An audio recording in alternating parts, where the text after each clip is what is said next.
सुरा सुरा सेवित पाद पंकजा करे विराजत कमनीय पुस्तका विधिश्च पत्नी कमलासन प्रिया सरस्वती नृत्य तो वाची में सदा मुखं करोति वाचालम पंगुल्लंघयते गिरिम यत्कृपा तमहं वंदे परमानंदमाधवम्।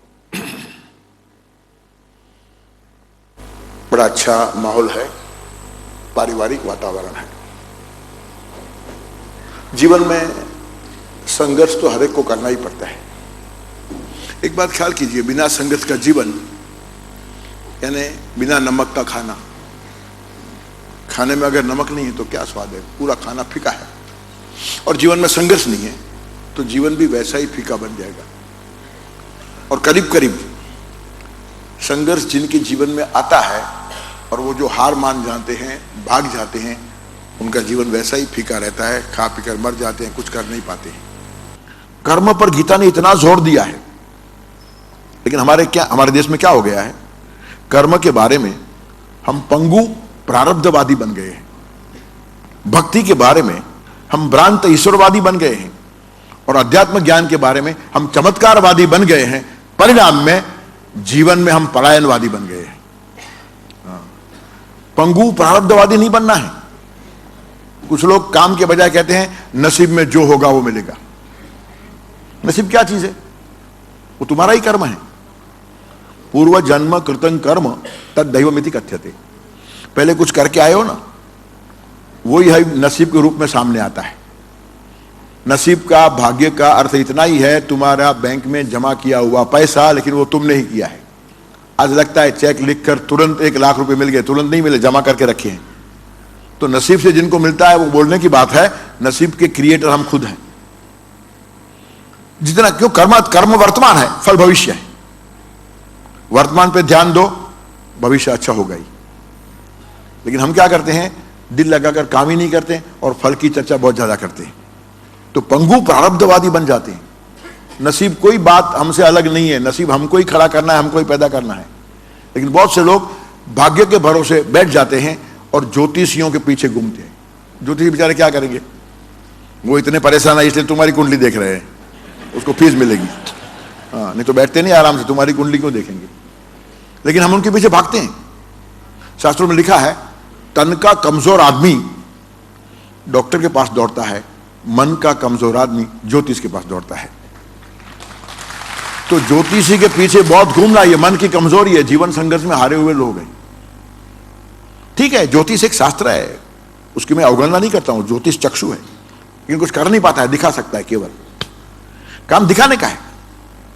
आप किसी भी ज्योतिषी के पास जाएंगे ना, तो वो साइकोलॉजी के एक्सपर्ट होते हैं। आप बैठते ही 1-2 बातें करने के बाद कहेंगे आपका अभी कुछ समय अच्छा नहीं है। आपको लगा कितना महान है, बिना बोले सब कुछ समझ गया। अरे लेकिन समय अच्छा होता तो मेरे पास आता क्यों, उसको मालूम है। ज्योतिषी के पास गए, वही तो इस बात का सबूत है कि आपका समय अच्छा नहीं है। अच्छे समय में कौन जाता है उसके पास। लेकिन हम समझते हैं बहुत जानकार है, बिना कहे समझ गया कि मेरा समय अच्छा नहीं है। एक बहन जी ज्योतिष के पास गए थे, दिखाया, हाथ भी दिखाया, बोले आपके 2 साल बहुत खराब है। 2 साल तो बहुत खराब है। तो बहन जी थोड़ी आश्वस्त हो गई, बोले ठीक है 2 साल खराब है, बाद में सब अच्छा है ना। तो बोले बाद में वैसा ही है, लेकिन फिर आपको आदत बन जाएगी, इतना आखिरेगा नहीं। तो ये बेचारे क्या कहेंगे। सच्चे ज्योतिष भी प्रोफेशनल नहीं होते हैं। मैंने ऐसे ज्योतिष देखे हैं जो चार्ज नहीं करते, जो बताना बता देते हैं। आपके दिल में कोई बात आ गई, आप रखते हैं तो स्वीकार करते हैं, लेकिन उसका कोई चार्ज नहीं है। और जहां जहां चार्ज आ गया ना, वहां विद्या निकल जाती है। बाहर की बातें रहती है, ट्यूशन रहता है, इंट्यूशन नहीं मिलता है। और ज्योतिषी को इंट्यूशन की बड़ी महत्ता है। हाँ, केवल बाहर के ग्रह देखने से काम नहीं बनता है, भीतर से कुछ आवाज आनी चाहिए। हमारे एक गुजराती शायर ने बड़ी पंक्ति लिखी थी कि सफलता जिंदगीनी हस्तरेखाમાં નથી होती અને ચણાયેલી इमारत એના નકશામાં નથી होती। सफलता जिंदगी की हस्तरेखा में नहीं होती। ये तो हस्तरेखा है, गलत नहीं है, लेकिन सफलता जिंदगी की हस्तरेखा में नहीं होती, बनी हुई इमारत उसके नक्शे में नहीं होती। जब इमारत बनती है ना, तो पहले नक्शा बनता है, प्लान बनता है, और प्लान में इमारत है। प्लान दिखाकर तो फ्लैट बेचे जाते हैं, हाँ, यहाँ तुम्हारा ड्राइंग रूम आएगा, यहाँ बेडरूम आएगा, यहाँ किचन आएगा, यहाँ बालकनी आई, आप पे करते हैं।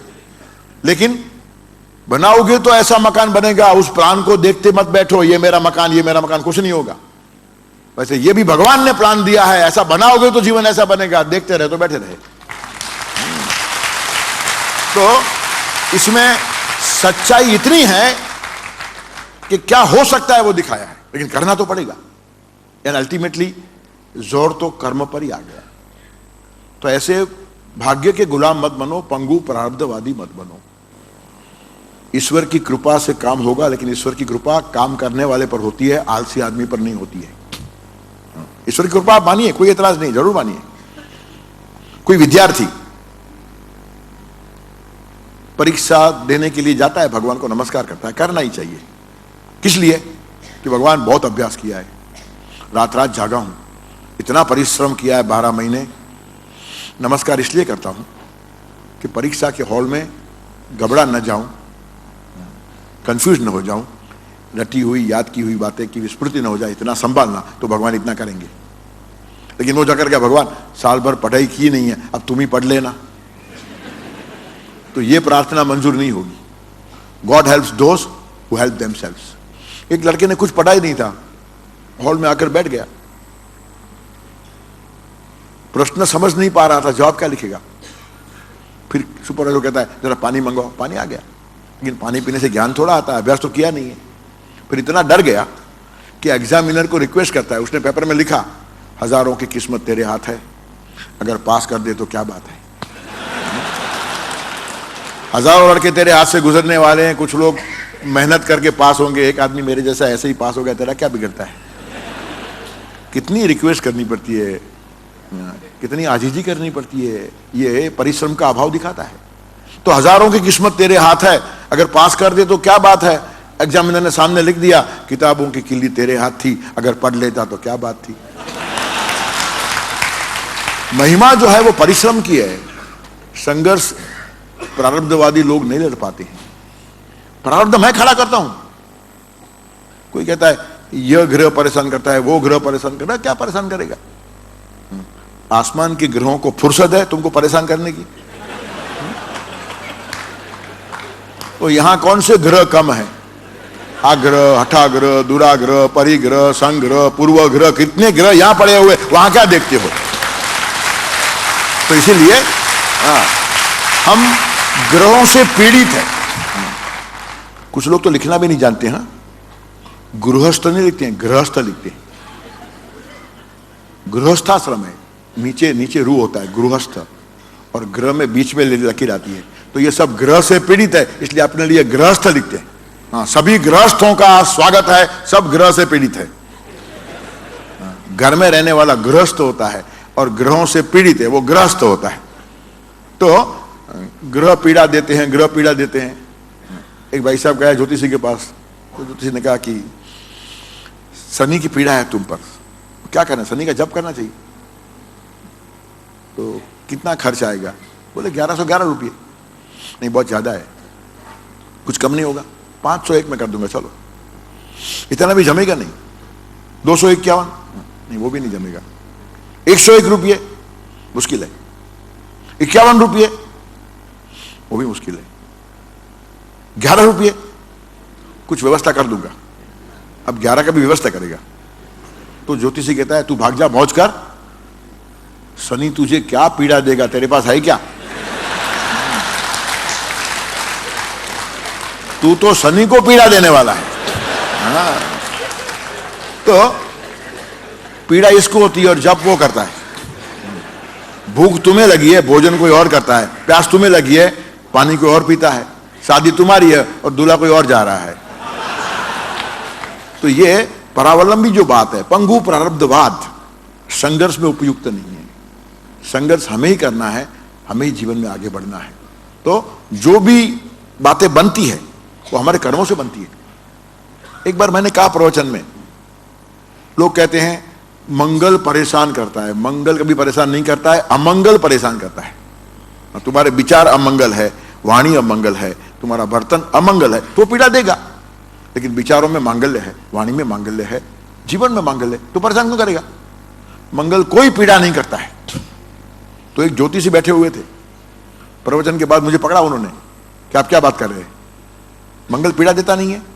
50 साल से मैं ज्योतिष शास्त्र का अध्ययन करता हूं और मंगल पीड़ा देता है। किसी की कुंडली में मंगल को देखकर कहा जाता है कि इन दोनों की शादी नहीं होगी, पगड़ी में मंगल है, किसको चुनरी में मंगल है, ऐसे कुछ करते हैं ये लोग। पूरा मेरा 50 साल का अभ्यास है। मैंने कहा ठीक है, अभ्यास तो है, थोड़ा अधूरा है।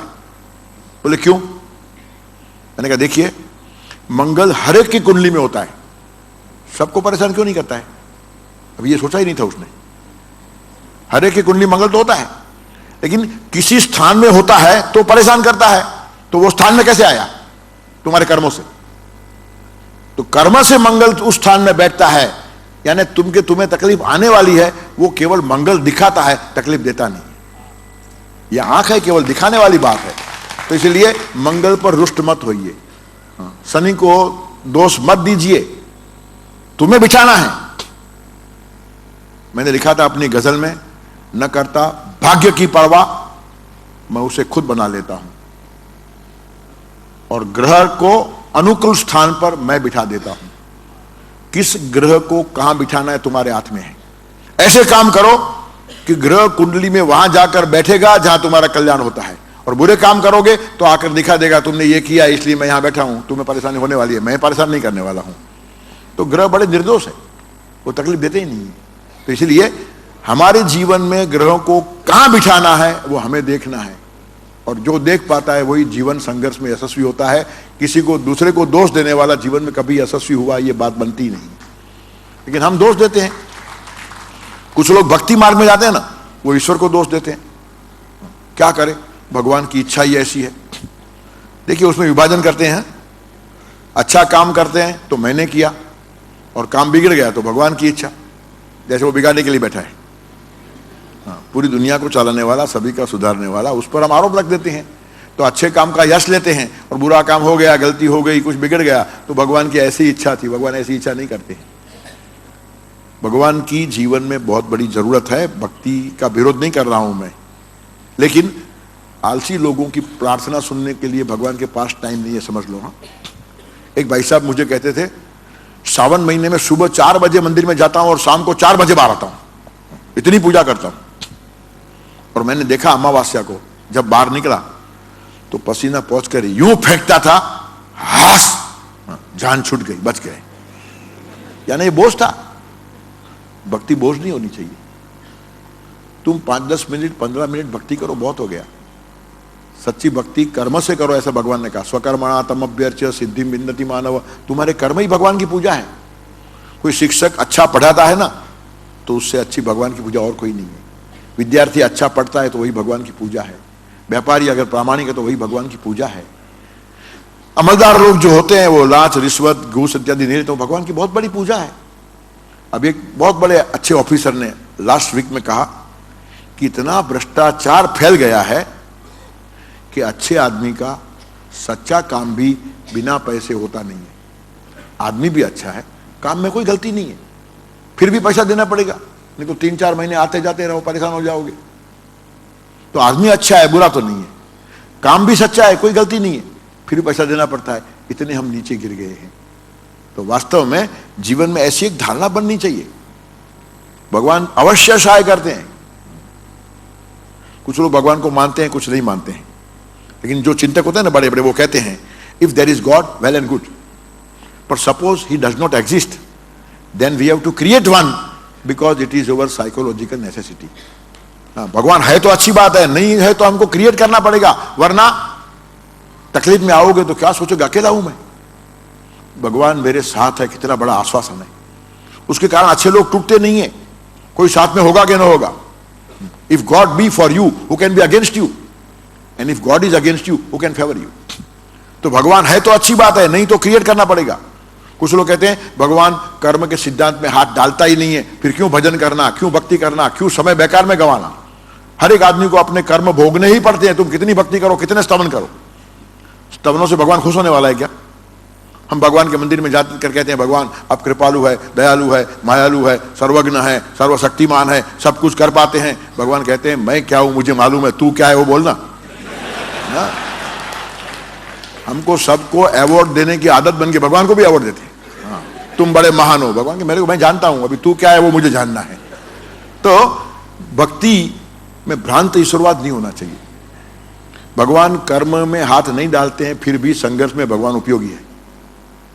जब ठंड लगती है ना, तो आग जलाकर लोग उसके पास बैठते हैं, आग जलाते हैं, पास में बैठते हैं, और फिर क्या कहते हैं, मुझे ठंड नहीं लग रही है।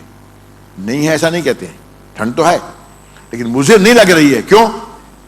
आग के पास बैठा हूं। वैसे दुनिया में दुख तो है, मुझे महसूस नहीं होते हैं। क्यों? भगवान के पास बैठा हूं। कितनी बड़ी बात है, ये कितना बड़ा आश्वासन है। जीवन संघर्ष में कभी आदमी टूटेगा नहीं। जिसको उष्मा मिलती है, प्रेम मिलता है, सहारा मिलता है, सहानुभूति मिलती है ना, वो आदमी संघर्ष में खड़ा रहता है। तो हमारे जीवन संघर्ष में कर्म की भी आवश्यकता है, भक्ति की भी आवश्यकता है। ग्रह पीड़ा देते हैं ऐसा आप मानते हैं तो भी जरा एक दूसरी बात मैं कहूं, अलग ढंग से कहूं। संतों ने बहुत बातें भारत में की है, इतिहास है हजारों साल का। यहां पर तो किसी आपके मित्र को मिलने जाते हैं, बहुत नगर सेठ है, बहुत बड़ा करोड़पति आदमी है वो, वहां जाते हैं आप, तो उसने कुत्ता पाल के रखा है, वो आपके सामने भौंकता है, और यहां एक बोर्ड भी लगा है, beware of the dog, कुत्ते से सावधान रहो। तो आप डर जाते हैं, नैसर्गिक है ना, काट लेगा। तो कोई देर सयाना आदमी कहता है आपको, अरे डरते क्या हो, भौंकते हुए कुत्ते कभी काटते नहीं है, बार्किंग डॉग सेल्डम बाइट। तो आप कहते हैं भाई वो कहावत मुझे मालूम है, कुत्ते को मालूम होनी चाहिए ना।